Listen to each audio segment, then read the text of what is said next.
We were a little overtime at 6:06. We are going to reconvene the meeting of the Glendora Unified School District Board of Education.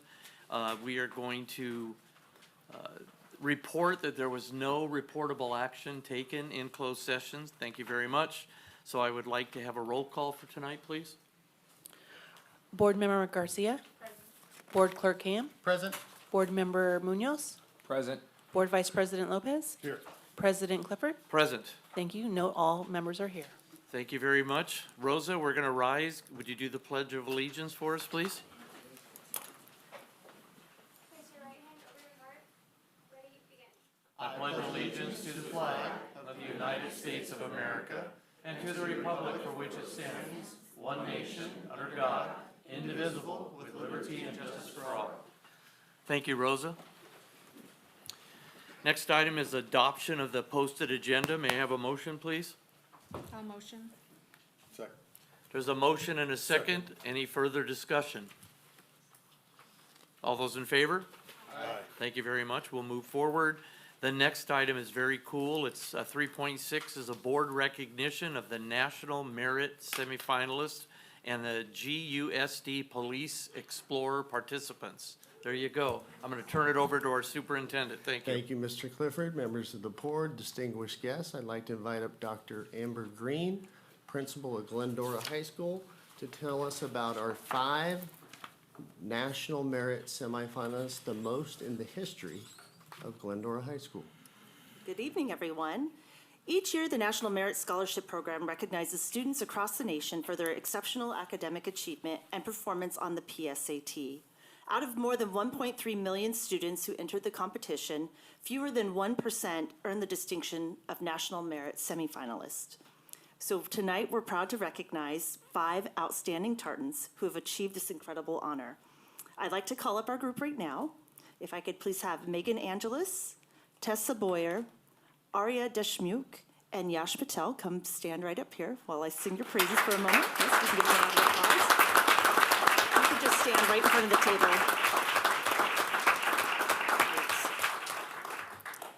Our 5th semifinalist, Emily Lynn, was unable to join us this evening, but we celebrate her accomplishment as well.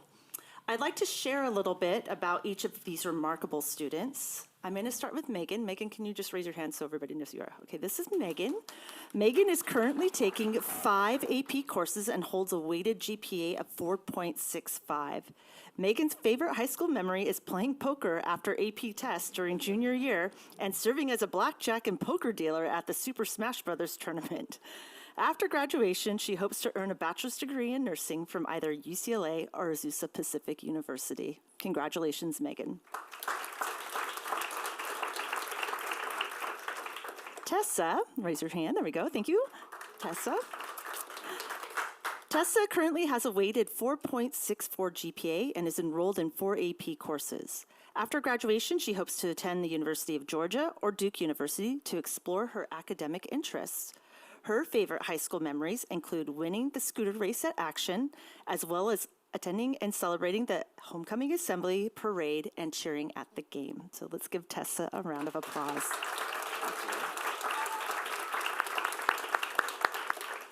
Aria, wave your hand up there. Thank you, Aria. Aria holds a weighted 4.72 GPA and is taking 5 AP courses this year. And this is extra special. She qualified for tonight's honor by scoring a perfect score of 1520 on the 2024 PSAT NMSQT test. This is the qualifying exam, which is an incredible accomplishment.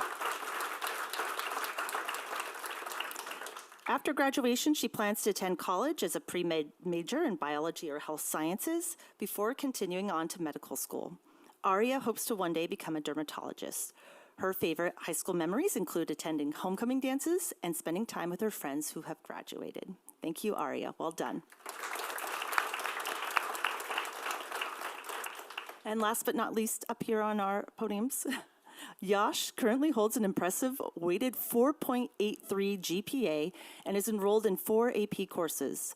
After graduation, he plans to pursue a degree in applied mathematics from a UC or CSU campus.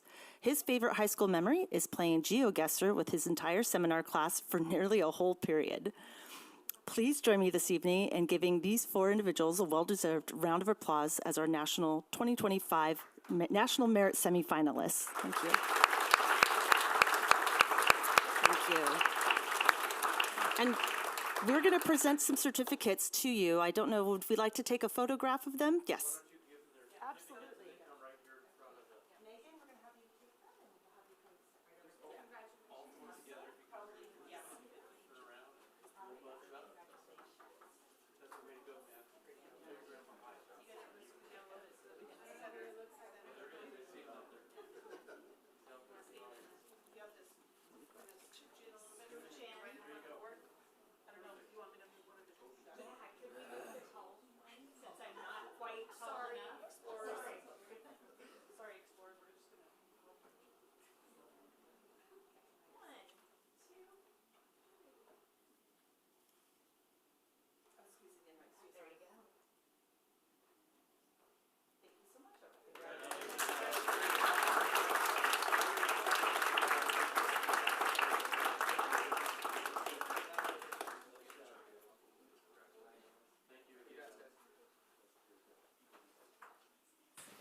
Outstanding, and I think we have the, one of my favorites, the Explorers next, right? Absolutely. There you go. So it's my absolute honor and pleasure to welcome School Resource Officer Argueta, and it looks like he brought guests, if I can invite him on up.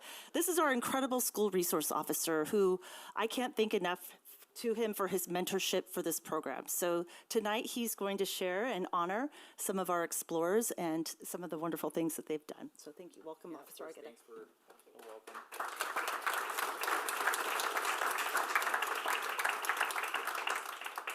All right. So I'm here just to talk about our Police Explorer program who just got back from a Explorer competition earlier this month. I'm going to bring up the Explorers that we're honoring. So I'm going to start with Police Explorer Peter Jimenez, Police Explorer Alexander Hom, Police Explorer Gabriel Furman, Police Explorer Nolan Smith, and Police Explorer Perlo Ramos. And lastly, Police Cadet Aiden Garcia.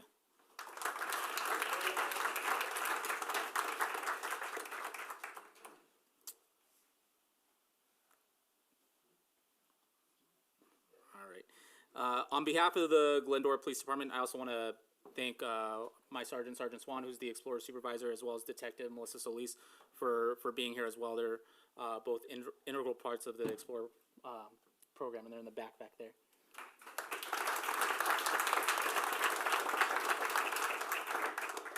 So I just want to take a moment to recognize our Police Explorers for their outstanding character, dedication, and achievements this year. The Police Explorer program gives young men and women in our community the opportunity to develop leadership, discipline, and an understanding of law enforcement through hands-on training, teamwork, and community service. Earlier this month, our Police Explorers represented Glendora Police Department at the Riverside Police Explorer Competition, which is actually the largest competition of its kind in the nation, featuring over 40 law enforcement agencies. The event tested their skills in simulated police scenarios, physical fitness tests, and teamwork-based problem solving. Our explorers competed with professionalism, heart, and pride, earning several awards, including first place in the tug-of-war, third place in the team obstacle course, fourth place in the DUI investigation, and fifth place in the active shooter event. Their performance reflects not only their individual growth, but also the strong partnership between the Glendora Police Department and the Glendora Unified School District. Many of the explorers are current or former students from Glendora High School, Goddard Middle School, and Sandburg Middle School, continuing to make their schools and city proud. I also want to share just a meaningful connection. I went to the police academy for one of our police trainees a couple months ago, and one of the guest speakers that was there was now acting attorney, U.S. Attorney Bill Asaley, and he talked about how he pretty much started his career as a police explorer and how he got to where he is nowadays, and thanked the Corona Police Department, who he started with. So it really just shows how meaningful this program can be at the start of their hopefully really successful journeys, either in law enforcement or in life in general. Our explorers continue to set an example for their peers through integrity, work ethic, and service to the community. We're proud of their accomplishments and grateful for the support from GSC in helping this program thrive. I just want to talk individually about each of them. All of these guys up here are not only police explorers, but they're actually all student athletes. So Perla Ramos, who's down at the end, go to she is on Glendora High School softball team. We have Nolan Smith, who is on the Glendora High School football team as well as the wrestling team. We have Gabriel Furman right there in the middle, who is a football player as well as a track and field athlete. We have Alexander Hom, who is a wrestler over at Glendora High School. And up next is Peter Jimenez, who is a basketball player at Glendora High School. And then last but not least, we have Aiden Garcia, who kind of grew up in the Explorer program and is now actually one of our police cadets and is hopefully looking at taking his career with Glendora Police Department into becoming a police officer in a couple years. So really want to say I'm really proud of them, and I'm glad you guys are here to honor them, and their trophies are right there in the middle. So yeah, good job, guys.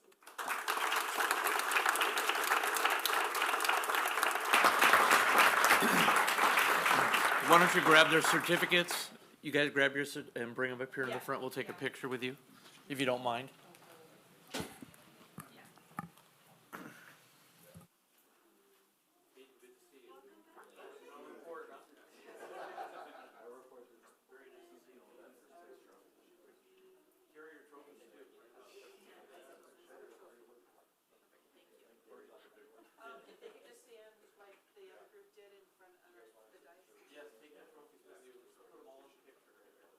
Or if you want, you can put the trophies right here and stand next to it.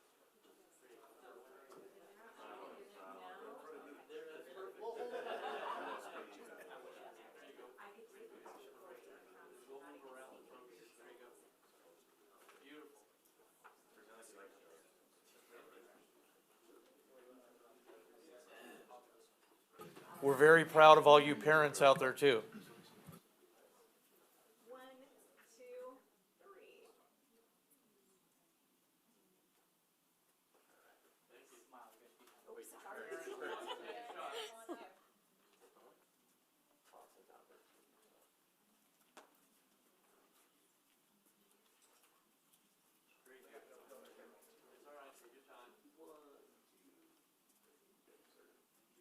One last one. Beautiful. Done. Thank you.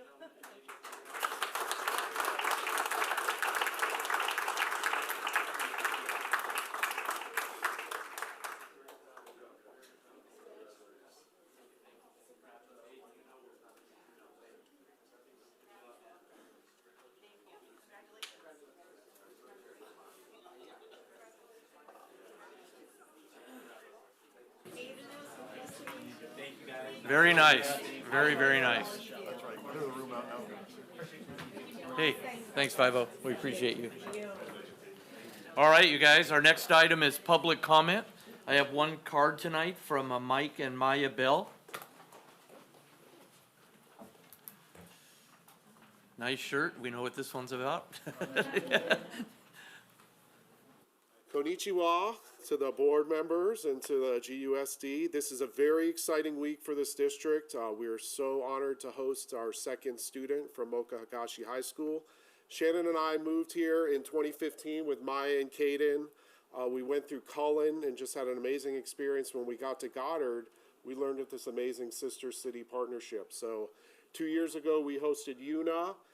Maya was fortunate to go to Japan the following summer, and we're so excited to have Rue come into our house this Thursday.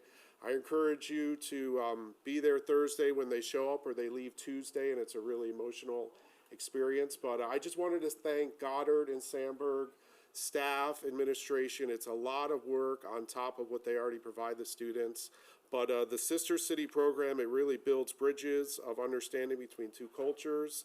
It's an awesome tradition. I wanted to thank the Nakano family, Larry Bidwell, and all the people that helped get this started in the community. And I wanted to share one example of a student that has really made a difference in their life. So Maya, how have you enjoyed the Moka partnership? Well, first off, my name is Maya Bell, and I'm currently a freshman at Glendora High School. And as my dad said, I hosted a student back when I was a 7th grader, and her name was Yuna, and she was from Moka Higashi. And she was 15 and I was 13, but it was still a wonderful relationship for me and her to connect. And I still talk to her today, and when I went to Mocha 2 years ago, I did see her there, and it was wonderful to connect with her again. But I also was lucky enough to stay with a new family, and that was really amazing to see them live their daily life and also have them support me. They bought me everything basically, and it was really wonderful to see like all the different cultural differences between America and Japan. And it was just wonderful to see, and I'm really grateful that now my younger brother is going to be able to go on this amazing program, and it just brings me like good older sister vibes to see him like just moving forward in his life and also doing what I did, but also paving an own path for himself and his future too. And I just want to thank everyone for all the support that they've given Goddard and Sandburg with the exchange program, and also the staff and administration in Japan who also keep this connection going. And it's just amazing to see it all in progress. Thank you so very much. Well said, Maya. Just thank you again to the board. Remember, the decisions and things that you do affect each individual student. And thank you so much for your time, and have a great Halloween. If you see us out around town, say hello, and yeah, thanks for having us tonight. Thank you very much. Very nice. All right, I have no further cards, so we will stop the public comment and move on to oral reports. The first report we have tonight is a student board member report from Rosa Ramos.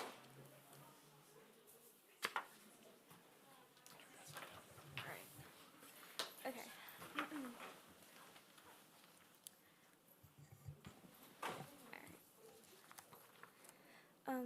Lafayette Elementary. We hosted an anti-bullying assembly featuring a magician who used magic to reinforce the importance of kindness and inclusion. We held a 2 Community Friday welcoming TK and kindergarten parents to enjoy an alphabet parade and fall pumpkin songs. Our school participated in the Great Shakeout, and our staff and students did an excellent job locating and assisting all injured and missing staff and students while keeping everyone safe. This month we began a canned food drive competition to support our families in need. We will be wrapping up in Friday with Halloween parade with a purpose. Last Friday we enjoyed a wonderful pumpkin patch and trunk or treat event hosted by our PTA and supported by staff, with a Dodger game bring everyone together. This week we'll be celebrating Red Ribbon Week with daily dress-up themes and activities promoting healthy choices. Sellers Elementary. Sellers PTA Walkathon was held on October 10th. It was extremely successful, with PTA raising over $65K. The students loved the event, and PTA does a great job raising funds and support our students and our school. Our Community Fridays have been such a fun way to welcome parents onto campus once a month. Our Community Friday for October will feature a farm stand where parents can purchase home-baked goods and fresh fruit, vegetables grown from garden across Glendora. Proceed with benefits for our Sellers Garden. Halloween will feature an annual Halloween parade and pumpkin carving contest.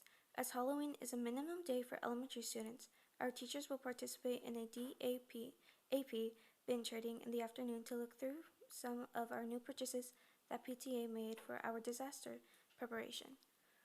Our first trimester Viking Awards will be held on November 7th. Goddard Middle School.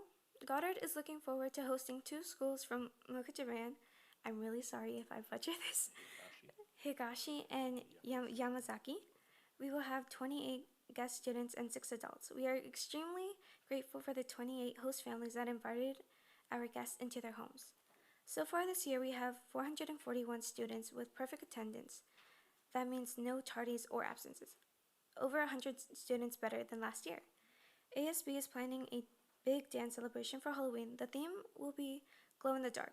This year is particularly exciting because our friends from Mocha Japan will be here. Athletes wrap up their basketball season this week. The 8th grade girls basketball team and 7th grade boys basketball team finished with league titles, and always tough ESVMS league. Lastly, Wickham High School. We are in our 3rd week of the quarter and things are going well. We have been training on restorative practice to build belonging and improve our attendance and decrease suspension. Our training includes restorative language circles, character strength assessments, as well as classroom observations. Both students and staff have participated in these activities. We'll celebrate Red Ribbon Week this week with we plan on having Sugar the GPT dog visit our campus during lunch on Tuesdays. Students will get entered into raffles for participating and can win daily prizes. We are celebrating Dia de los Muertos on Thursday, October 30th. We have lunchtime fun planned with crafts, games, goodies, and an altar to display loved ones who have passed. Our first quarter recognition brunch will be on Tuesday, November 4th. We will celebrate 24 students who are on the honor roll at the end of the first quarter. We have a successful football season. We are practicing for softball, and our first game is on November 7th. Go Wildcats! Thank you, Rosa, very much. We appreciate those comments. We will bring it back to the board now for 4.2, comments from the members of the Board of Education. I'll start with my left, Trustee Garcia. Thank you. I first and foremost want to congratulate our national merit semifinalists. That is so impressive. And to have 5, and hopefully next year we have more, and so on and so forth. But very, very proud of them. It's no easy feat. And as we heard, their GPAs are out of this world, and I don't know how they do it, but I'm so glad that they do, and that they have the supports, not just in our schools, but also at home, because that's the only way these kids can do what they do. So I'm very, very proud of them. And then for our explorers, it was great to see our former student board member, Aiden Garcia. I haven't seen him in a while, so it was great to see him. I knew he was going to go off and do big things. So it's great when they come back and just kind of remind us that, well, one, that they remember us, right, that they come back, and 2, to see them just doing great things. So I'm very, very proud of all of our explorers, and really appreciate that collaboration with the Glendora Police Department. That's pretty impressive. I wanted to ask him so many questions, so I'll have to pull them over. I wanted to know, like, how many students they take, how long is the program? I had so many questions. As far as, I'll keep it brief because we have a presentation that I want to get to. But the Fall Festival for the Glendora Education Foundation was amazing, a great success. It was, again, great to see the community supporting our students, our district, all the amazing things that the GEF is helping, like Mission 19 we're on, or was it 18? Oh, damn. Mission 21, and it's just impressive, and I wanted to thank the foundation again for putting that festival together and bringing the community out and highlighting all the different ways that they are supporting our district. Happy Red Ribbon Week again. Thank you to our PTAs for doing all the work and making our campuses look beautiful. My son came home today with a little bracelet, and he asked me if I would commit to being drug-free, and I said yes.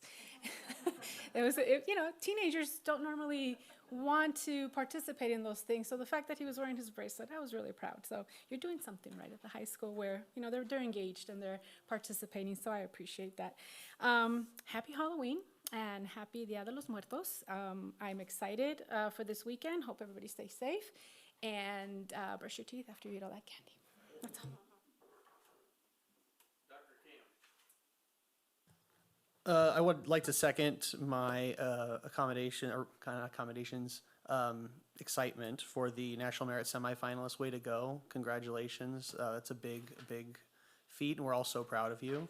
We're proud, your community's proud of you, and I just hope that you remember all of the amazing people who poured into you when you're done and getting ready to pour into your communities. So thank you so much, and congratulations. The Explorers and Cadets, we're very proud of you as well.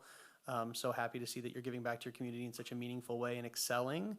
And a special shout out and thanks to our SROs who are tirelessly running around all of our campuses, providing support and safety to our students in a really meaningful way. So thank you to them for coming tonight.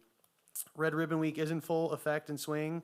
There's so many fun things going on and so many different competitions. I recall back to being a Red Ribbon Week winner when I was in 3rd grade.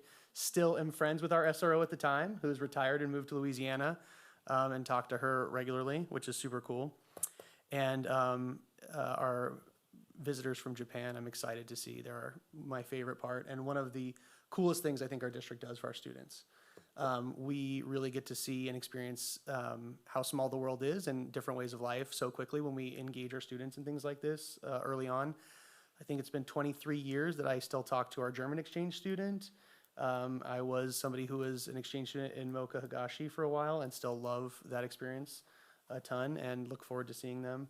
I was joking that I was going to try and find my picture from 7th grade, but I don't know if it's anywhere. But I'm excited. Yeah, I'm sure she does.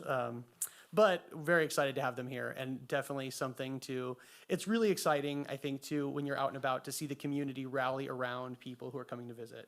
I can't tell you how many times I've seen people from Mocha at a restaurant and gone to pay the bill, and it's already been paid. Somebody else has already jumped in, and we're so excited in this community about saying hi and welcoming people from other places. It's really a fun time to be around. And for them to get to see Halloween is going to be wild. That's going to be wild, so it's fun. Our Community Fridays and the farm stand at Sellers was amazing. I can't say thank you enough to the PTA that put that together. I was first in line to buy half a dozen farm fresh eggs and a sourdough loaf that I knew would be sold out immediately. So my kids are appreciating my jump on that. But it's really cool to get to see our kids see the process of making something, what that does for our schools, how that impacts the garden, and how we can all provide and support each other in that way, which is great. And so finally, I'll just say too, I'll echo Trustee Garcia's comments. With Halloween coming up and so many littles around, please be careful. Please be careful if you are a student on an electric bike or scooter. Be careful crossing streets. Be careful being visible. Be careful if you're driving. It's something that we always worry about intensely. So don't give our SROs anything else to have to worry about. But stay safe, and thank you so much. Thank you, Dr. Cam. Dr. Munoz? Oh, thank you, President Clifford. Just want to iterate what Dan and Monica said. Want to congratulate all the National Merit finalists. Very impressed with their academic GPAs. Wow, it's amazing. 4.8, I even heard. Want to thank all the parents for supporting them. You should be very proud as a parent to see your student up here. Also, the Glendora Unified School District Police Explorers. I want to thank them for all their hard work that they do for the community and the schools. So appreciate also too the parents that support them in their community service to our district. As far as the Glendora Education Foundation, the Fall Festival, I attended that. I was there with Monica Garcia, I also Dan. That was a great event. Got to see the Glendora band perform. The orchestra was a great band that they put on. I was enjoying the music there. Also, to the homecoming parade in downtown Glendora. That was very well organized. I want to thank the school staff and administrators who are all part of that. They did an amazing job. Love the floats, and it was a great experience for the community to embrace. Other than that, trick-or-treating, yeah. This Friday, be safe. Just main thing is to enjoy Halloween, but be safe. Parents, students, just be very careful and vigilant. And that's it. Thank you. Trustee Lopez. Well, I would like to echo everybody's sentiments in talking about our National Merit semifinalists. And just bring a little bit more meaning, that's the top 16,000 students in the country, in the most competitive state of California. Right, because it's based on every state individually and based on the scores. So, but California is the most competitive state. So, great job by our Tartans and what they do, and it just speaks to what happens at Glendora High School. So, and then the Explorers. We've never had the Explorers. We've never had them come to a board meeting before. So it was really cool to see our students and to show all the other things that they do at the high school, the athletes that they are, and that they're serving our city still. So that's really good to see. And then the Sister City program continues to hit it out of the park. So I'm glad we keep that going, and hopefully we can. It's been, I don't know how many years it's been, but it's been a lot of years. So just a lot of things going, a lot of good things going on in Glendora, and we just want to continue with that momentum. Thank you. I'll wrap it up. Girls flag football. Man, what a team, huh? We're still in the finals. Is this the semifinal coming They're up? moving to the quarterfinals tomorrow night is it 5 tomorrow? Yes. 5 o'clock at Long Beach Poly. There you go. You cannot find a parking spot. We used to call it the Pit, now it's called Louis Pompey. Those girls are on fire, so support your local team. I wanted to give a shout out to the parents and students that are here on the weekends. I don't know if you guys know this, but all of our fields are full. Saturdays with soccer, Sundays with fall baseball. It's like these campuses are thriving. And so we run into the same students on the weekends, and it's just a phenomenal place to be. So thank you to all the parents and the students that are out at the weekend at their own school. I want to also reiterate the pride that we have in our merit scholars tonight. I mean, that's amazing. And we had our honor society also this week that we attended, and the event center was full of, I think, how many were there? Were there 300? 105, 115 of our students that committed to the Honor Society and everything that goes with, and that was a nice little ceremony, and their parents were there all dressed up, so it's really nice to see our students dressed up like that. So I also want to hit a home run on the homecoming parade. It's the most awesome, shortest parade in Glendora history, but it takes a lot of work. I mean, every year. And the best part of it is my grandkids, and just like Dan's kids, they get in the back of that pickup truck and they think they're the most important people in the world, waving to all their friends, and they're screaming their names out. Only in Glendora. You're driving down the street and all the kids know each other. It's just a fabulous little kind of like Friday afternoon event that was really fun. So thank you for putting that on, from our police department all the way down to our administration. It's not easy for 7 minutes, whatever, it's 7 to 10 minutes, but it's one of the funnest parades that we have. And I also really want to talk about our police explorers that were here. I mean, it really touches students in a way. My very first, I was a police explorer through the Boy Scouts, and then was a police cadet in the city of Rialto, which is a little city out that way. But it started my police career going from explorer to cadet to officer, all the way up through the ranks, and then the old man that I'm sitting here today. But we were involved with scouting, with our schools, and then right into college and career with that program. So to see them up here collaborating with us, I was also an SRO, like that one that was standing at the dais here, and it's just really rewarding to see that collaboration as a school board member, also as a Glendoran, but our own community doing the same thing. And for a minute there, I could transition myself to standing there in that little explorer uniform, just being proud to be a part of the police department. So I really look forward to good things. You heard, they're all athletes at the high school, former student. I mean, what a great track. What a great track, which is just something that's amazing. And I'm really happy that we were allowed to celebrate that. And I think that'll be the Sister City program again. It's tough for us to make all of those events. It's happening during work hours also, but we'll be represented as those things come up. And I'm very proud, especially of this guy.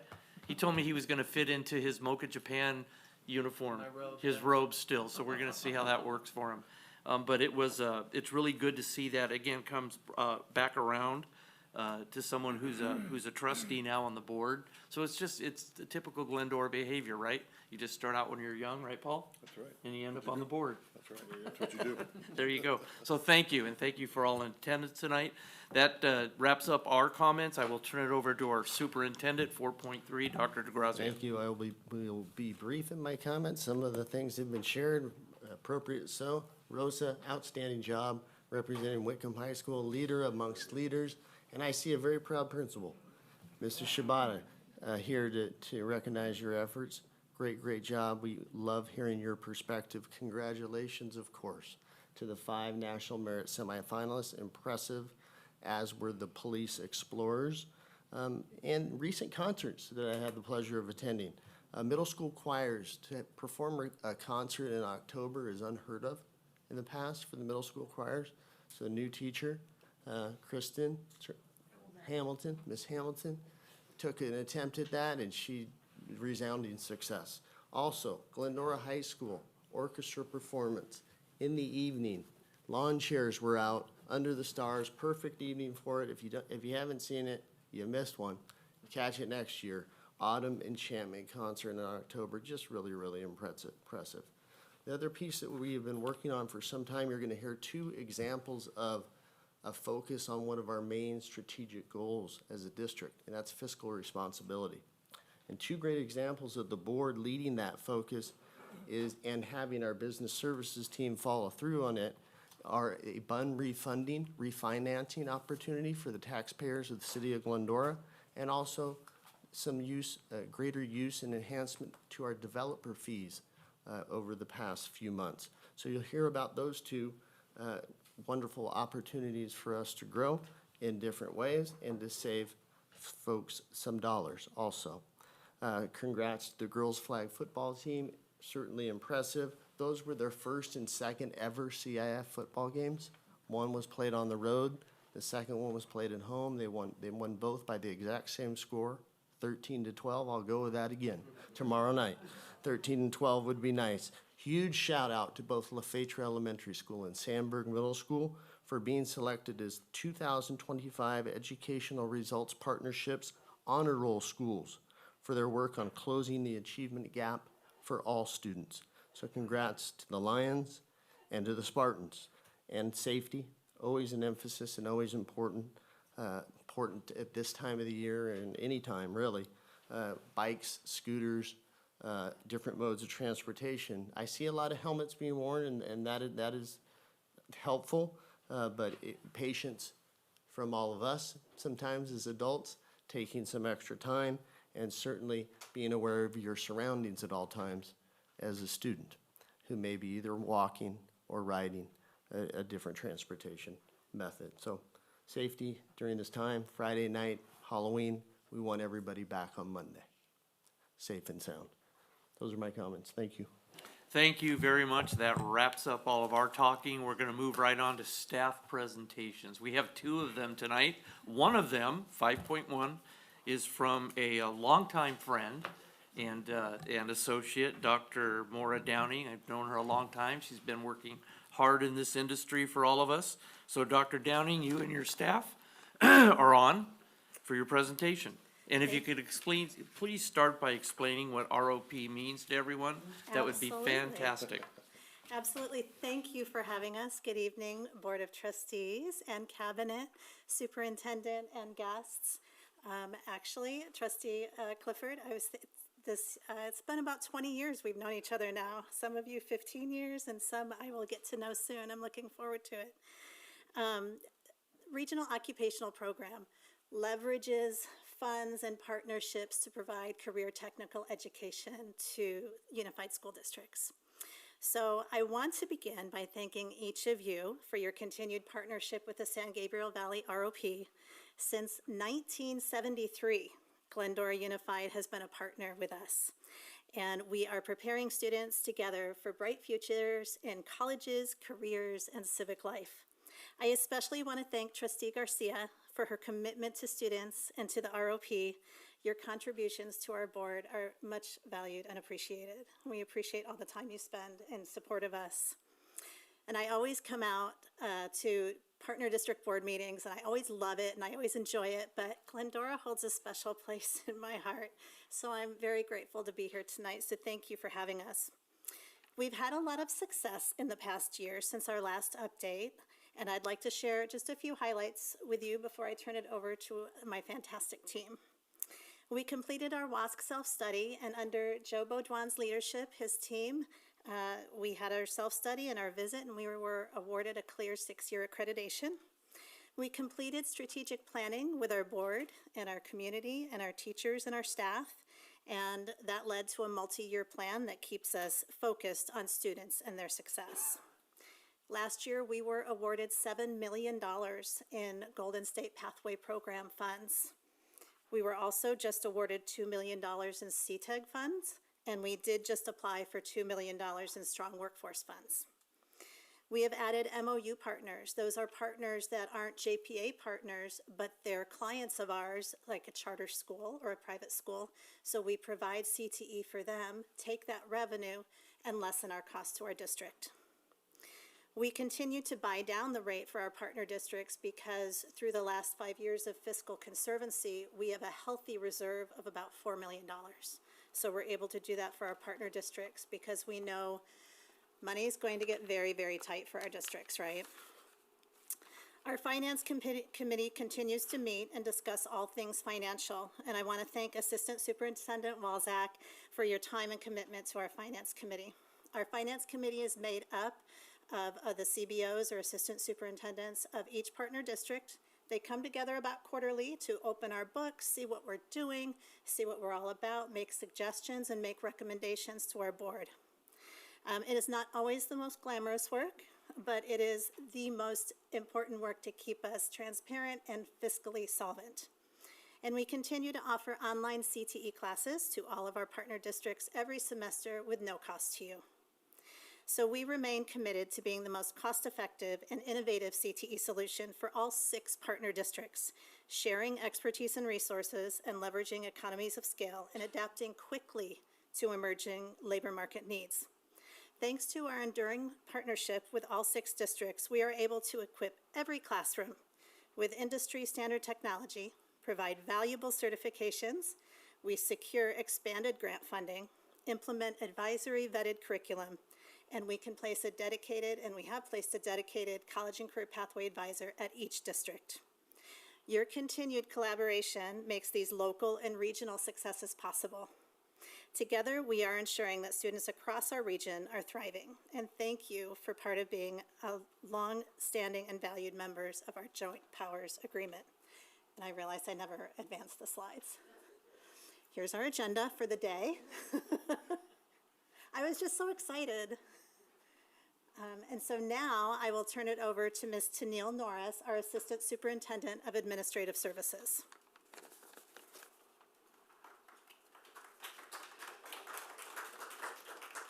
Thank you, Dr. Downing. Good evening, Board of Trustees, Executive Cabinet, guests. I'm really happy to be here tonight.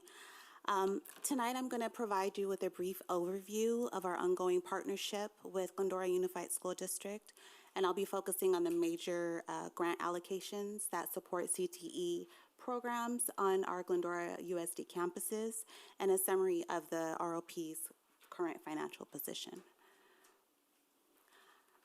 This first slide highlights Glendora USD's participation in the Career Technical Education Incentive Grant, also known as CTEC. Over the past several rounds, Glendora has benefited from allocations totaling nearly $867,000, spanning award years 2021 through 2025. The goal of the CTEC program is to strengthen high-quality K-12 CTE programs and expand student access to industry-aligned learning. We're currently awaiting, as Dr. Downing said, our round 11 allocation. We're preliminarily awarded $2 million. And once we get the final award, we'll be able to allocate Glendora USD's portion of that award. The next grant is the K-12 Strong Workforce Program, or K-12 SWP. Between 2021 and 2025, Glendora USD has received approximately $689,000 across several rounds of funding. This program directly supports pathway development in priority sectors, allowing districts to enhance programs that prepare students for college and career. Our educational services team has recently submitted the application for the next round of funding, and we anticipate continued investment in CTE alignment efforts. Our Golden State Pathways program is also another grant that Glendora Unified has been a part of with us. GSPP was launched in 2023, and this initiative supports pathways that lead to high-wage, high-demand industries, and Glendora's combined award across the engineering and patient care pathways totals just over $1.2 million. These funds are helping to develop dual enrollment opportunities, integrated work-based learning, and teacher externships that connect directly to local industry needs. I'm glad you guys have handouts because this slide is very small. This slide summarizes the financial picture for the ROP as a whole. Our 24-25 unaudited actuals show a total ending fund balance of $12.1 million, while our 25-26 projected budget anticipates a decrease to about $10.6 million. The reduction reflects planned use of our restricted grant funds, specifically our GSPP funding, and we're using those funds obviously to carry out the program objectives. Our unrestricted fund balance sits at just over $4 million. It remains stable and demonstrates that the ROP maintains a healthy fiscal position while investing grant dollars where they're intended, which is directly into our student opportunities. In summary, from a fiscal perspective, the partnership between Glendora USD and SGV ROP continues to bring significant grant funding and program expansion in critical pathway areas. And we remain focused on maximizing these resources to ensure students graduate prepared for both college and career success.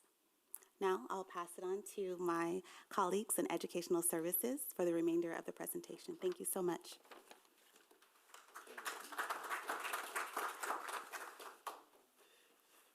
Good evening, Board of Trustees, Superintendent DeGrazia, Executive Cabinet, guests. Actually, before I get into the presentation, I want to say congratulations to all of the academic and athletic accolades taking place in Glendora Unified School District, from the Merit Scholars, 4.8, 4.6 GPA, to the Police Explorers, to the girls flag football team. These are all extremely exciting to hear about, but not surprising. I get the opportunity to talk about some of the successes taking place in the career technical education classroom, and where it's a little bit different than the academic and athletic accolades that you just heard about, still the same brightness. Before I get into introductions though, I would like to share our Educational Services Department vision, goals, and roads to success. And really, I'm just going to highlight a few key points. Our Educational Services Department wants to build and enhance programs through grant funding. We want to develop and update curriculum so that it meets tomorrow's standards, not today's. And how we're going to do that is by strategically leveraging grant funds to support our objectives. I am Joe Baudouin. I am the Executive Director of Educational Services for San Gabriel Valley ROP. With me tonight from our Educational Services team is our new Director of CTE Pathways and Career Readiness, Nelson Chin. And then additionally, we have added 2 new team members, again, strategically through leveraging grant funds. Our Curriculum and Instructional Program Manager, Riley McDougall, and Glendora Unified's College and Career Pathway Advisor, Angela Ritchie.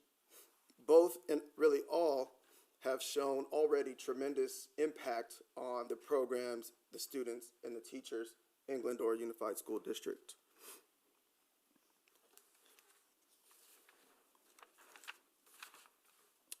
All right.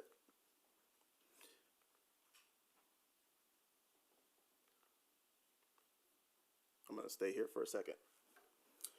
We are here to present 24-25 pathway audit data. However, before we dive into the service level of the numbers, we would like to give you a virtual tour of the CTE activities taking place in Glendora Unified School District. And first up, I'd like to introduce you all to Cameron Shepard, who is a student at Glendora High School and is participating in the aviation program.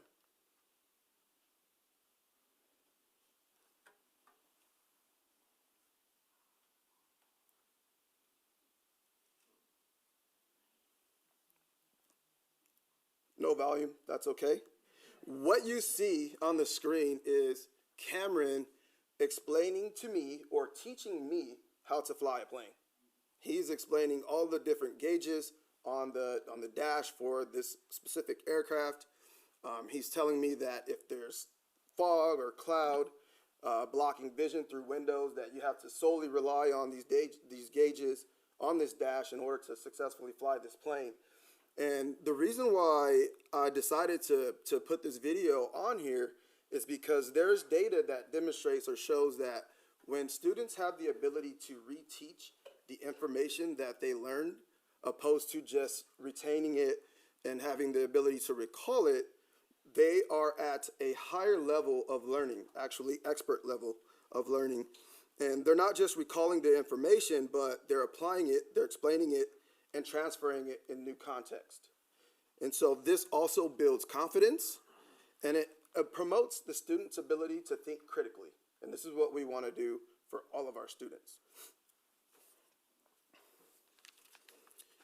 While similar learning outcomes can occur in non-CTE courses, participation in CTE pathways are often associated with high levels of engagement and students' ability to connect academic concepts to real-world applications. You just saw it firsthand. You didn't get to hear it, but hopefully you kind of got the picture through my explanation.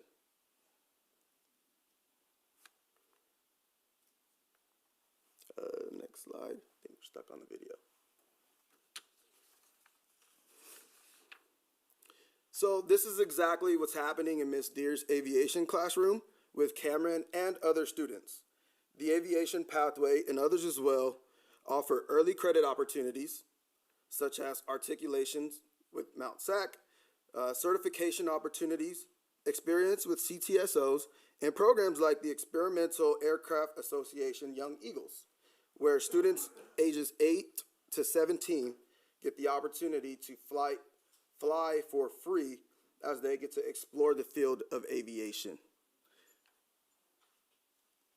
Then they also get the opportunity to participate in CTSOs like Skills USA and HOSA and a number of others. And with that, I'm going to turn it over to my colleague, Nelson Chen, who will talk to you a little bit more about other pathways. It's the right one, right? All right. Good evening, Board of Trustees, Superintendent, Executive Cabinet, and our amazing community. As one of the newest members of the San Gabriel Valley RLP team, which I'm extremely blessed to be part of, it's been an amazing experience to be in your teachers' classrooms, to listen to your students, and then be able to share their stories today with you. And so in several of the pictures that you will see, and potentially have heard, because we have graduates too that we have met that continue to give back to the community, just like what you saw earlier today, and will probably continue to see in generations to come in the city of Glendora. So thank you, Joe, for starting us off with Mrs. Deer's aviation pathway and sharing Mr. Shepard's personal journey of being a first pilot for his family. So let's now pivot and jump into Mr. Aaron Ruiz's architecture and engineering pathway. So if you didn't know, he is a staple here in Glendora High School, having taught 31 years on an average of teaching 160 students per year. So if you multiply the number of years of service and the average amount of students he gets to be engaged with every year, he's nearly impacted 5,000 students in the city of Glendora. I think that's just absolutely amazing when you look at the greater picture of what teachers, as you've experienced, are doing for your community. In this pathway, students qualify to earn free college credits and save money through the articulation process with Citrus, I'm sorry. Students learn leadership skills and networking opportunities through Skills USA, as Joe has mentioned, as a part of a CTSO, nationally recognized and state recognized. Students attend field trips and listen to guest speakers, which leads to my personal story that I get to share with Mr. Peavy.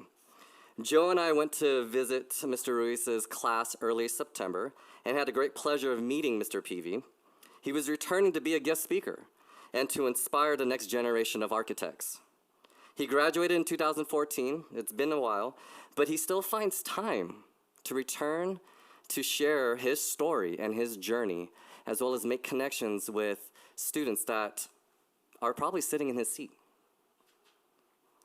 So what I want to do again, if you haven't seen it before, is just take this moment to understand the impact that he's he's left, as well as he's continuing to make in not just this community, but in Southern California and then beyond. So if you look into pictures, you can see he's wearing a LA Kings jersey. He had a instrumental role in building a mock model of the Staples Center. At that time, now it's crypto, we know. The Santa Anita racetrack. So if you actually go to the racetrack and find a certain area on that campus or of that area, you will actually see his demo that is presented to the community. Our beloved Dodger fans. He also played an intricate role in building a nearly identical, if not perfect, model of the Dodger Stadium, as you see, and that is also displayed at the in Los Angeles, the Rose Bowl. And then if you venture outside of California, if you're a Dallas fan, you'll love it because he has also participated in that wonderful, what's called again, exhibit as well in providing his service. So moving forward, what I want to do then is jump into Miss Jennifer Hughes's classroom, which she teaches health careers. If you have not met Miss Hughes, she is full of enthusiasm and personal drive. On this particular day, she invited leadership from San Gabriel Valley team to be able to listen to several of her students' stories, passion to serve, and to give back to this wonderful community. Students such as Kennedy, who's in the middle, Maddie, who's right below, and Angie at the top right, shared their research in becoming future healthcare practitioners, such as potentially being a physician one day, a nurse practitioner, a phlebotomist, a physical therapist, an occupational therapist, and it goes on and on. The whole entire class did an incredible job where we got to walk around with rubrics and grade, as well as give feedback to the teacher. They all spoke eloquently and professionally and made their teacher very proud, as well as ourselves that got to experience and witness it. And through this medical pathway, or patient care pathway in what CTE says, students qualified, again, earn college credits through Mount San Antonio College and their articulation process. They earn work-based learning hours and networking and providing a service, as I listed up there in Select PT, visiting angels, athletic training, and a dental office, if I'm not mistaken, from what the teacher has shared with me. They earn certifications from American Heart Association, American Red Cross with CPR, AED, and first aid services. And they are also participating and competing in HOSA, which is the Health Occupation Students of America, for leadership development and future networking. Next, we have the opportunity to meet Mr. Dobransky and Mrs. Manalo's Art, Media, and Entertainment pathway. So this pathway includes photography and graphic design. This pathway has over 200 students annually. Both teachers who I've had the great pleasure of meeting are highly qualified and passionate in preparing our students for real-world expectations and not just that, but just building a portfolio that they can be proud of and to continue to bring as whether they go into the field work or they go into college. Through this pathway, students earn industry-specific certifications from Certiport, Adobe Photoshop. Students also compete in regional, state, and national competitions through their CTSO Skills USA. And as I interviewed the students, they have shared with me, and through work-based learning, they are creating their own business plans and business models and going out to the community and sharing with that. It was very evident that the students enjoyed their experience and wanted to explore more into this type of career and program. Lastly, I got the opportunity and privilege to travel to Whitcomb High School, where Mrs. Hughes, which you know, that also teaches at Glendora, she teaches early childhood education and health careers, and Mr. Pabon teaches public safety and career exploration. In the middle picture, you'll see Freddie, where I don't know the specifics, again, of the story or the background, but the teacher was able to offer a course and offer a class that he immediately just dove into. And so what you're seeing, he's engaged, he's learning about anatomy, he already has clay that's in front of him where the teacher is demonstrating, I want you to identify the femur or the humerus and whatnot, and they are building it together and laying it out as part of their proficiency assessment. In the next couple of shots you have in the bottom middle, as well as to the corner, you'll see Mr. Pabon in the top. You'll get to meet and get to see who Sarah and Lily are. They were in the middle of going through mock interviews as if they were applying for jobs. And what I learned from them is, one, they're absolutely professional. They are very experienced, they're seniors.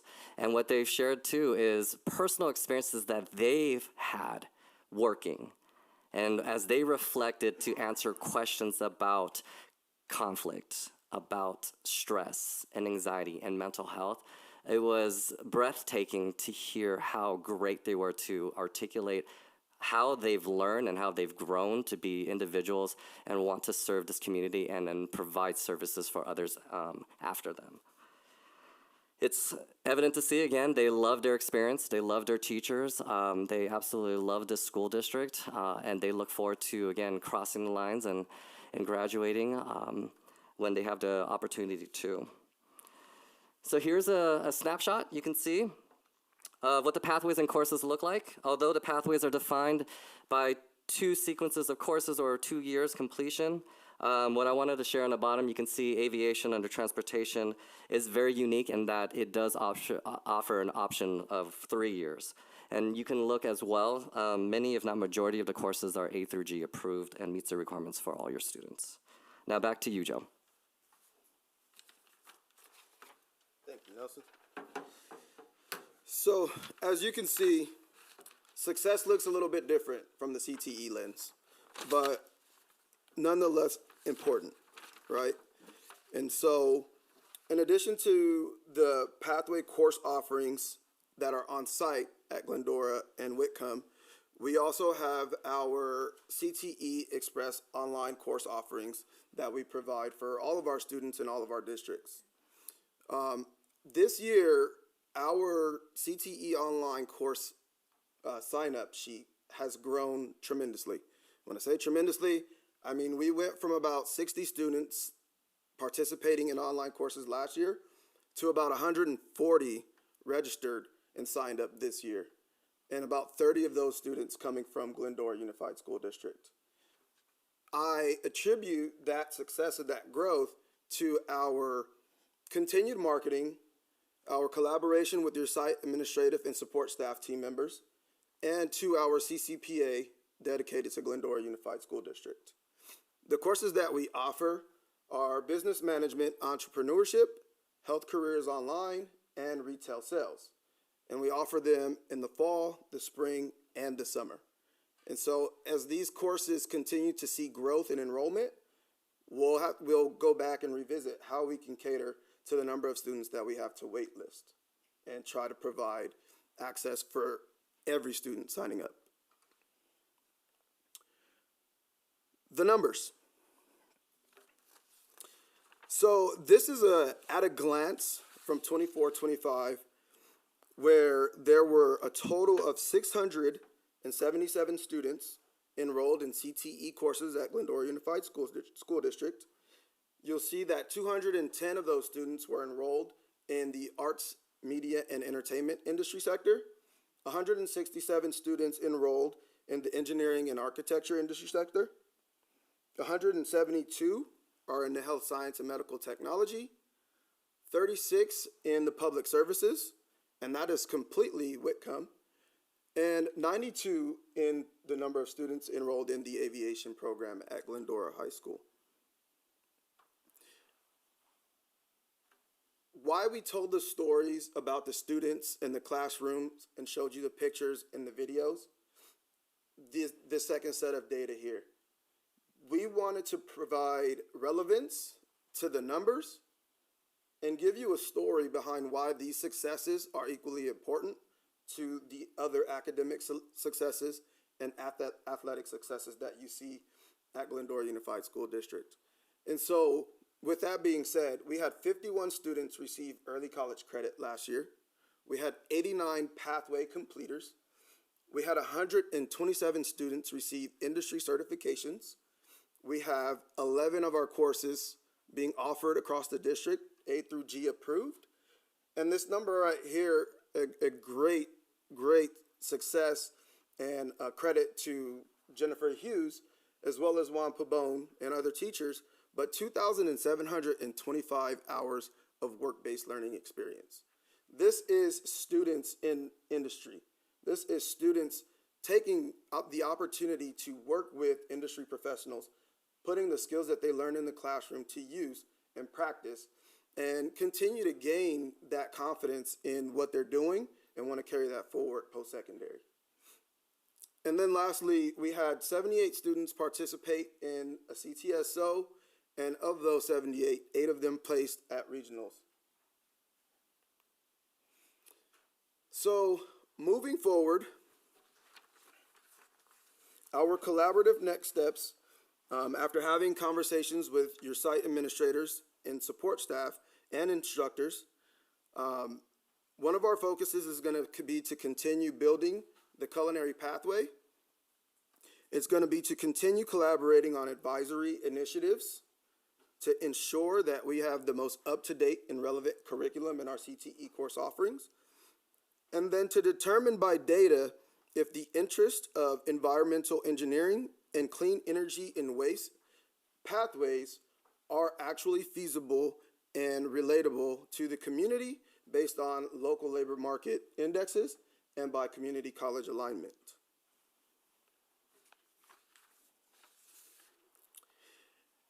And lastly, I want to say thank you for the opportunity and for our longstanding partnership and successful partnership and the opportunity to continue offering career technical education courses and doing what's best for the students and the community of Glendora. Thank you.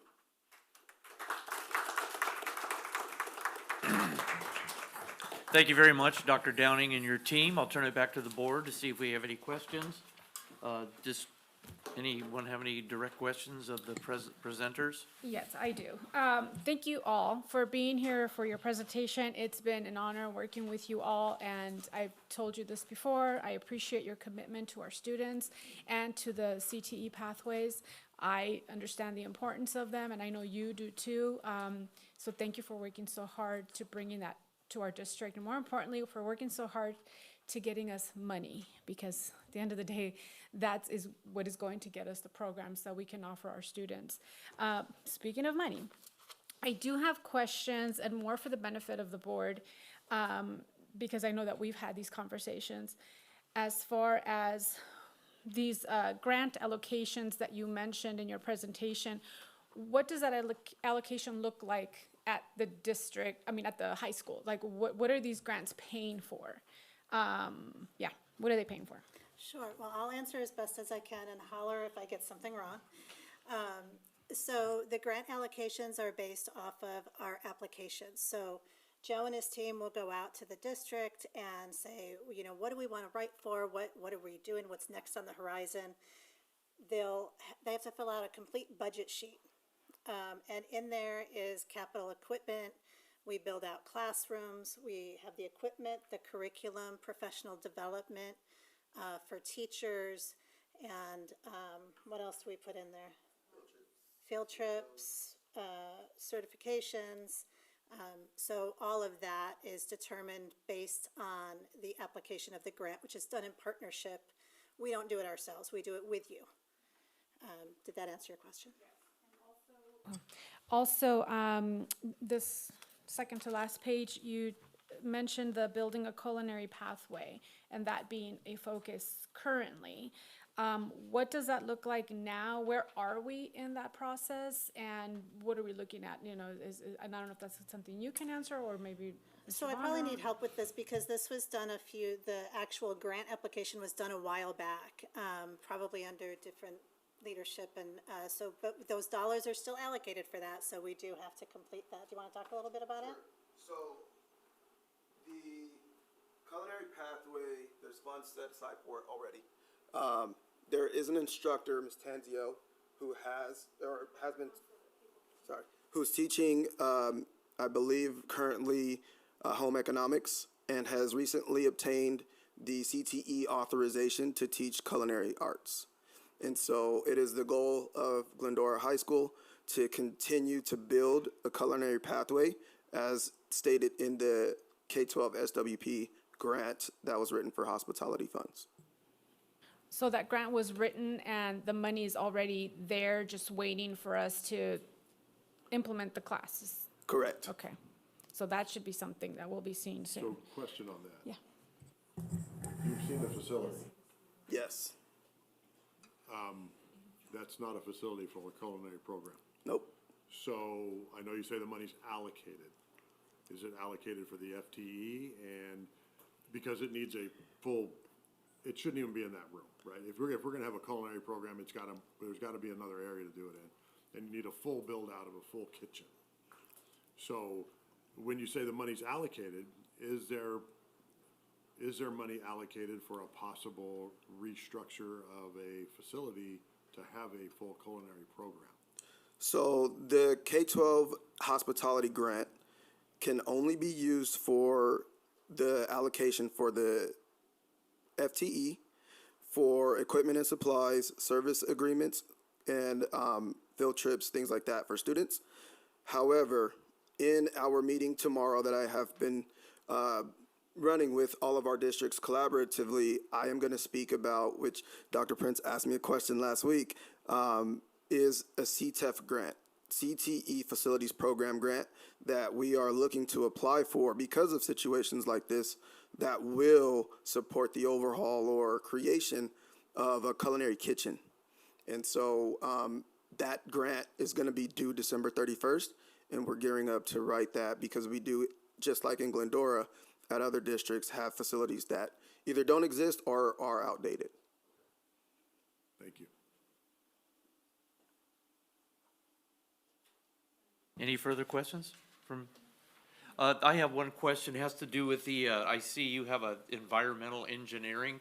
You know, I have hundreds of environmental jobs, sustainability, recycling in the industry. There's not too many ROP or CTE pathways to that. I'm just asking, I think I've been asking that since I've been on this board. Is there some plan? Because regionally, there's thousands of these jobs. And we have probably 40 of them online right now that we can't fill. They're right out of high school jobs, right out of college jobs they're good paying STEAM jobs that have to do with sustainability, recycling coordinators. We have a job called lid flippers. There are all kinds of environmental jobs that could be taught, kind of like auto shop used to be. But they're actual jobs in the industry right now that have to do with environmental and sustainable engineering, and not even engineering, just all of that. So is that something I see interest that GUSD has, but is there money, or what do we have to do to take that step? Because with the state laws, where we're going with sustainability, it's an intense part of waste and recycling now. It's not just throwing things out at the curb. Every year it gets tougher and tougher and more technical about how to take things out and avoid landfills. Absolutely. So I did have a conversation with Dr. Prince about this, and this is part of the reason why it is on the slide tonight. We are in the midst of creating a plan. We don't have a plan just yet, but we have done some research on which pathways exist, and so that's why you see environmental engineering. That includes a number of different pathway offerings in that industry sector, including recyclable waste and clean energy, things of that nature. And so going forward, I think we need to make it a priority to, when we write K-12 SWP specifically, write for environmental engineering, because with K-12 SWP, to be successful on the grant application, they like to see new pathways created.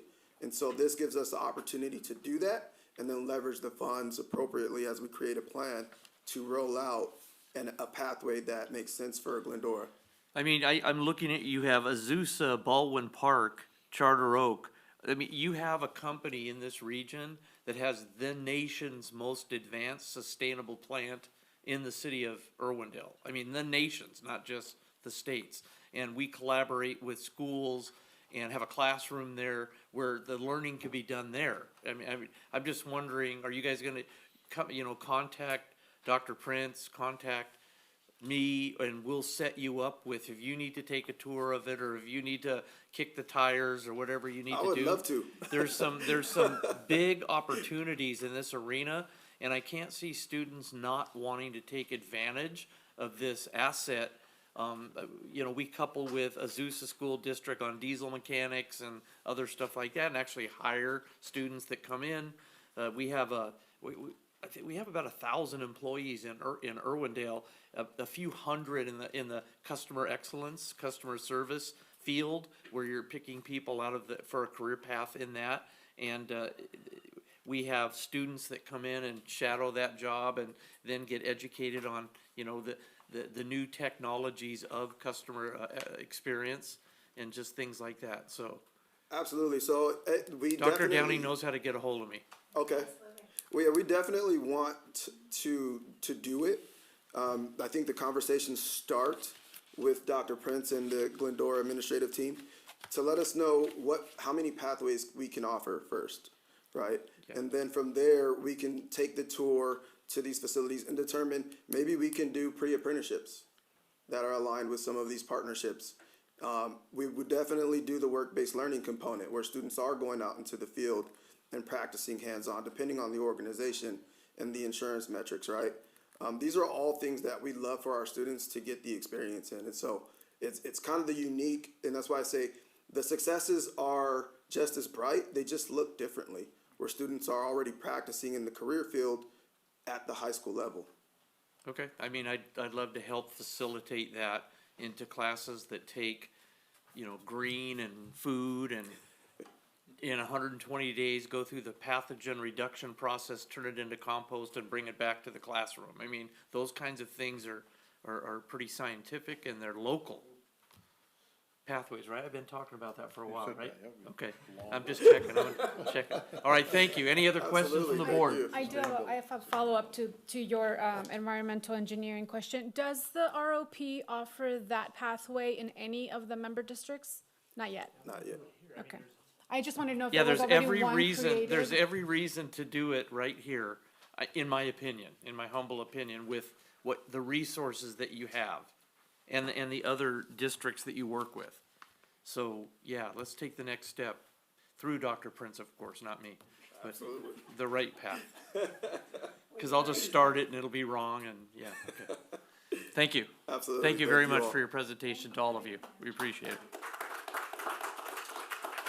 Okay, we're gonna move right on. We have another presentation by Dr. Osborne, 5.2, which is an acronym TAMO, Teaching Assignment Monitoring Outcome. Please dazzle us with unscrambling that acronym. Well, good evening. Thank you for the opportunity. Tonight I'll be reviewing the 2023 through 2024 Teaching Assignment Monitoring Outcome, or TAMO data. It serves as a local indicator for priority 1, appropriately assigned teachers. State law requires that local indicators like this are presented publicly each year, and this is the first year that we've had the opportunity to do so. Well, the board approved the LCAP earlier this year. This data wasn't yet available from the California Department of Education, so therefore I'm sharing it with you this evening. The Teaching Assignment Monitoring Outcome, or TAMO, report from the California Department of Education Data Quest system reflects the status of teacher assignments across all school districts in the state. It basically will identify teachers in a variety of different, what I'll call, categories. Category of clear is a teacher who's fully credentialed and properly assigned. That means that they are teaching in the subject that they are credentialed for. A good example of that would be, I have a science credential, I'm teaching science. A math teacher is teaching math. Out of field, what that means is it's a teacher that's teaching outside of their credential, but they're under a state-approved option. And so last year, as a board, we approved several ed code authorizations. And so this would be a teacher like myself. I was a science teacher, but maybe I taught one section of PE because I had some experience or some classwork in PE, or I'm teaching an elective class outside of my credential. So we put different teachers on what's called ed code authorizations, or separate, different types of permits to allow them, but they're marked as out of field. So those are typically our elective teachers. Sometimes we have teachers that are interns, and so those are teachers that are working towards their credential. We have teachers that are considered, and I don't like this term, ineffective. Ineffective, it doesn't mean they're ineffective teachers. We have highly qualified, engaged teachers. That category just means that they are on special emergency permits. So sometimes we'll need to hire a teacher, maybe it's in special education, they haven't fully finished their credential. We need to hire them on a special emergency type of permit. And so if you look at our data on slide 4 here, first of all, Glendora had a total of 288.2 full-time equivalent teaching positions. We had 0 vacant positions and 0 misassignments. So that means all of our teachers were credentialed or approved through an ed code authorization or other short-term staff permit to teach what they were teaching. If we get down to the nitty-gritty, 89% of our assignments were classified as clear, meaning teachers were fully authorized. 5.8 of our teachers were considered out of field. Those were our teachers that were on our ed code authorization. 0.7 were interns working to complete their credential. 0.1 were considered ineffective. We had actually one very highly specialized elective teacher who had industry expertise and was working towards her credential. We needed to put that person on a special type of permit. So that was what that 0.1 was for. We had 4% were considered incomplete and 0.3 were unknown. This is where we have some missing CalPADS data that we're working to collect. A good example of this would actually be our friends at ROP. Some of our ROP teachers are actually funded and hired by them, and we might not have their demographic information in our CalPADS because they're their employees. That would create an example of an unknown or incomplete.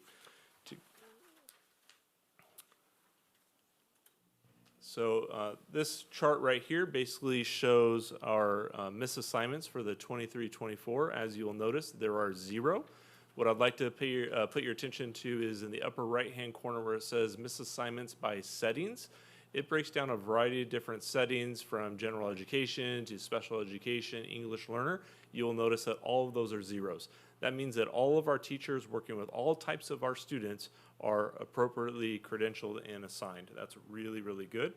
The next chart is a breakdown of all of our schools in the district, and at the very bottom it has the number of misassignments, and you notice that across the board we have 0 misassignments, meaning that all of our teachers are appropriately credentialed and placed. And the final outcome, which was on your teaching assignment monitoring report that I provided, shows the Glendora Unified School District compared to Los Angeles, compared to state. And as you can see, we are right in par, if not exceeding our Los Angeles County and statewide. So in closing, in summary, this report reflects strong performance in teacher assignment monitoring and compliance with state and local indicator requirements for Priority 1. I'd personally like to thank Mrs. Anna Osipova, who is our credentialing analyst and who helps monitor all of this. She does a lot of hard work ensuring that all of our teachers are appropriately placed and staffed. This item is presented to the board for information only, as it requires no action beyond formal acknowledgement. Thank you so much.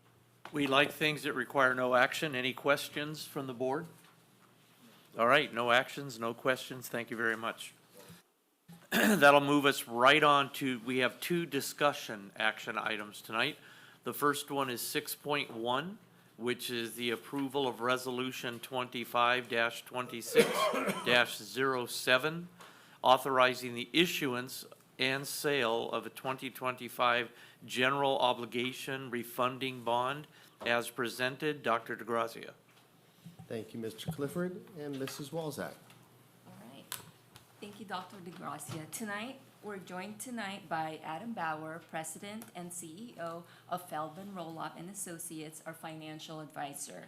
Adam has worked with many school districts across the state on bond financing and refinancing strategies, and he's here tonight to walk us through the proposed 2025 general obligation refunding bonds.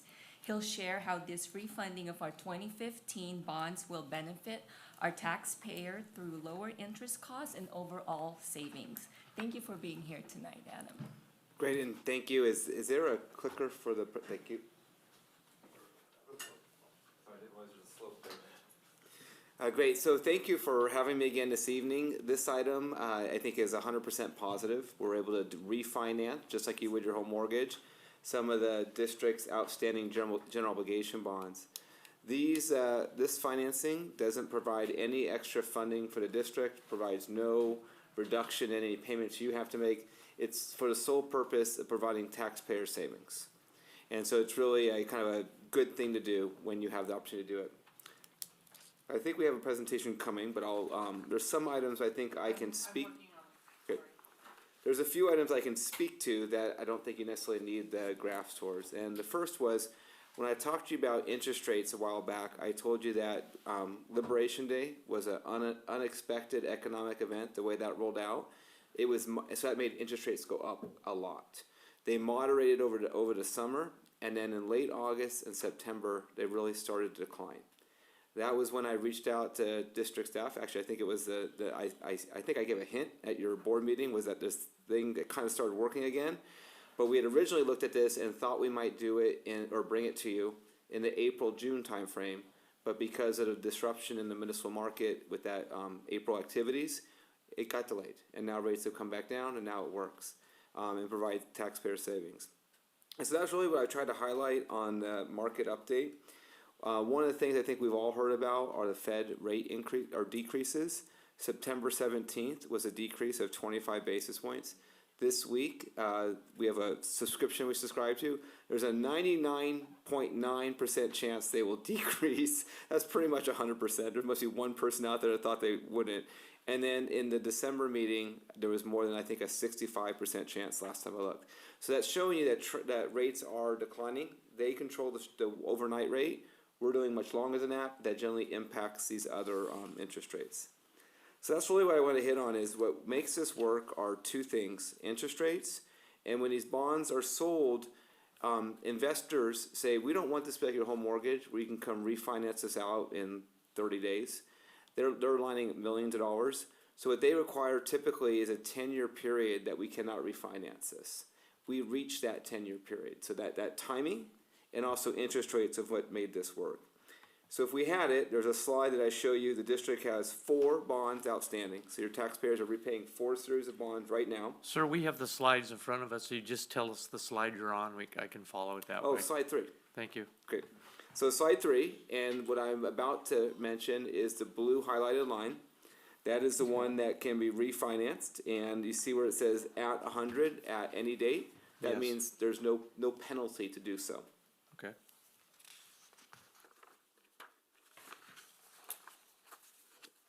And on slide 4, what we're highlighting there are the savings. And on this slide, you can see one of the reasons why we're before you is we only have 5 years left on this bond. If this bond had like 10 or 15 year savings, I might say let's pause, because we might get another chance to refinance this. But we are at that point where every 6 months that goes by, it has a significant impact on it. So the minimum threshold that I would typically recommend for a district to look at refinancing something like this is 3%. It actually dipped below that during the summer and now is back up at 3.51%. So say good savings, but not great. But given the timeline of only having this outstanding till now between 2030, we think it makes sense to move forward with. And so essentially what this does is saves about $131,000 to the taxpayers on an annual basis. And when we present value that, just a little bit below, but we have gross savings of $527, net present value savings of $493. On our last slide, it's a schedule, and the district had done a credit presentation, and we worked with district staff. They put together about a 40-page PowerPoint that we gave the most updated information to the credit analysts, and they assigned a AA-. So when you hear minus, you're going to think bad, but that's not bad. There's AAA, and there's just AAA flat. Then there's AA plus, flat, minus. You're in the second highest category. And for a district your size, that's pretty good. So the credit rating agencies' size is very, very important. So I would say you've done a very good job at managing your budget, and also that some of the factors in the community are very helpful. But AA- is a very good credit rating. You're in the higher end of where a lot of school districts get rated. Keep in mind, the state's only AA, and the state can intercept your money. And the state will hold on to your money, to make sure they can balance their budget. And so that it's really hard to get above the state when you're not a community funded or basic aid type district. So AA minus, I would say, even though it says minus on it, I'd be very happy with that result. It gives us exactly what we need for this refinancing. We have this item before you this evening. Should you approve moving forward, we would work to price these bonds on or around November 4th. When I say on around, it's because we are having the IPO for these bonds. And we want to make sure we're getting in the market just the right time. So for example, if a $300 million LAUSD deal pops in the market that day, we're yanking this thing. Right? We don't want to get distracted with $300 million. Let's focus on our $15 million transaction. Finally, we'd hope to close on around November 18th, and that's when taxpayers would have their savings locked in for them. So sorry about the technical difficulties. If there's any questions, I'm available for those as well. Thank you very much. I think we have it in front of us anyways. Bring it back to the board. Any questions? I know that we just want to congratulate the fact that I think it's really important for the taxpayers to know that this board is working on potentially giving them some money back, which is really important. My question is a technical one. On the resolution, it was a resolution for Peralta Community College District. Is that just because the template was used from that? There's no, it was a really long resolution, so I didn't read through all of it, but it said Peralta Community College District. I'm assuming it was just a template from that, and everything in the resolution's from Glendora? Is that, I know it says that here, but it doesn't say that here, so I just want to make sure. So this is something that all of us have read and didn't see, but I will reach out to the bond council and make sure we thoroughly search for it. Thank you. Is it on the cover part No, of the resolution? you could come and look at what I'm looking at if you don't mind. You could approach the dais. Do you see? Look to the, it looks like, is it just the template? Oh, it's the PDF files. Okay. Yes, That's, there's no association. I just want to make sure that when, you know. What I feel relieved about is the text that I read, it was not in there. I didn't look at the file name. So yeah, Okay, perfect. but I'll let the bond council know that, make that change. All right, any other questions? I just want to take a second, if you don't mind, to really thank both your organization, Ms. Walzak and Dr. DeGrazia, for putting that presentation together. I mean, it was not easy, and I know there was a lot of prep work and time that you guys have all spent to make sure that we could give back to our community in a meaningful way. It's not something that I don't think we needed to do, but it was definitely a way for us to come forward and say this board and this district is working really hard to make sure we're good stewards of our community and our finances. There's been a lot of hours of tireless work that I just want to commend you all on to give back to our community in a meaningful way. It's going to be divided up against all of our homeowners, but I hope that they see that, and at least I want to take a moment to acknowledge all of you guys' hard work, so thank you. My question is, when will they, I just got my tax bills. It's not gonna be on this one, obviously. Will it be on the next one then? It'll be on either the second half or next year's. So, disappointing. It's a very small number for next year. Okay. But it's the year after, so fiscal year 26, 27. So the tax bill you get at the end of 26, that's the one it'll be on. Perfect, thank you. Any other questions from the board? That's a good time, thank you.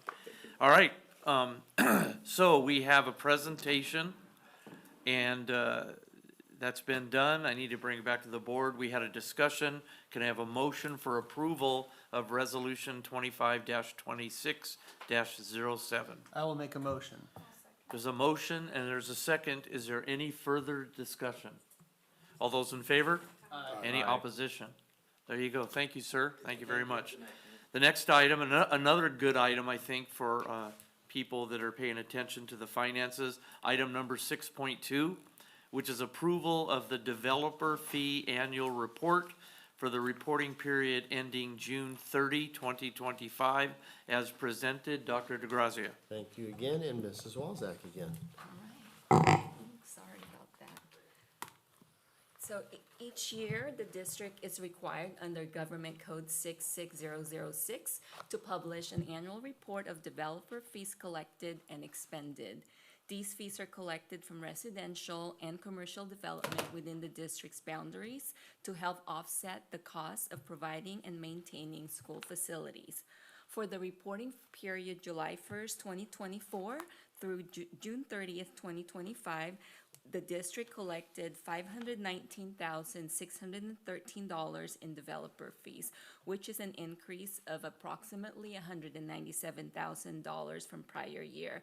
And for this year, for 25-26, we expect that number to go higher because of the increase in our developer fees.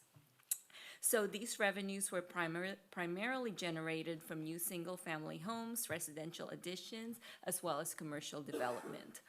Although the Glendora Unified School District continues to experience declining enrollment, our facilities are aging and require ongoing investment to make sure they remain safe, functional, and aligned with modern educational programs. Developer fees serve as an important local funding source to help address some of these needs.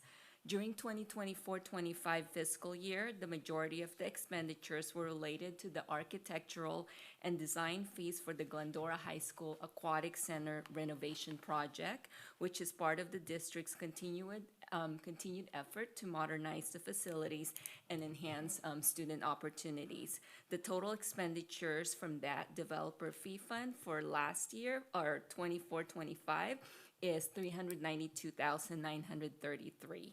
We earned interest income of $158,818. And overall, we experienced an increase in the fund balance of $284,498, resulting in an ending fund balance of Fund 25 of $4,575,531 as of June 30th, 2025. These funds will continue to support facility modernization projects across the district as we plan to strategically for long-term capital improvements. Therefore, it is recommended that the Board of Education accept the developer fee annual report for the year ending June 30, 2025. Thank you.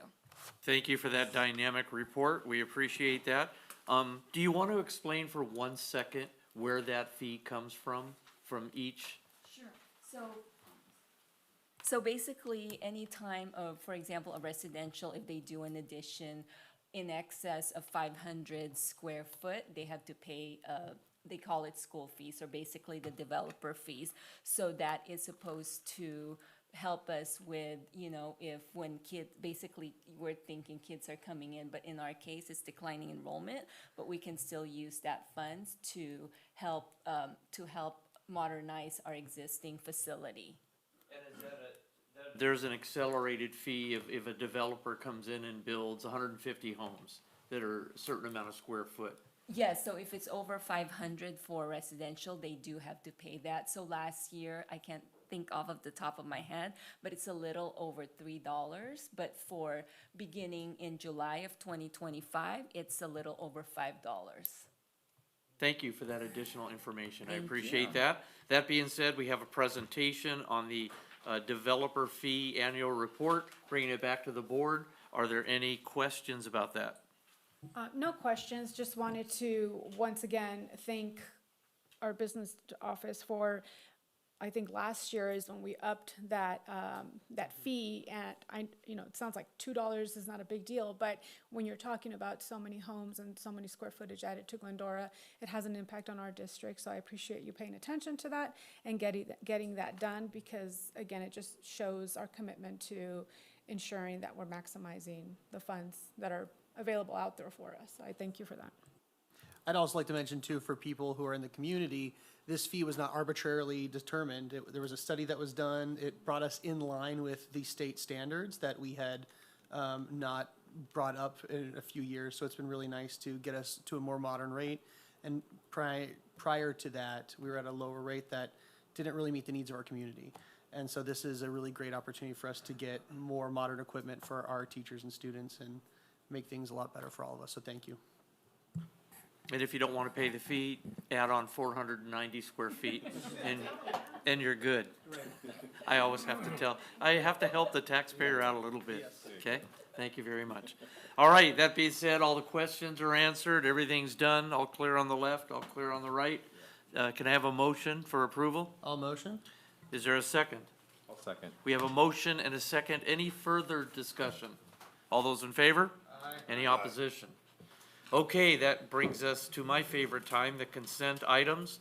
Tonight, there's about $3.1 million scattered through items 8.1 through 11.2. We will approve them all at one time unless a board member wants to pull something. May I have a motion for approval or for pulling an item? So moved.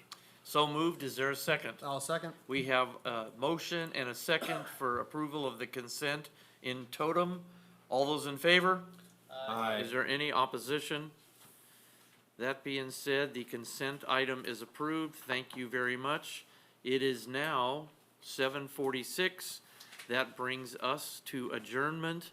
We will adjourn. Thank you very much.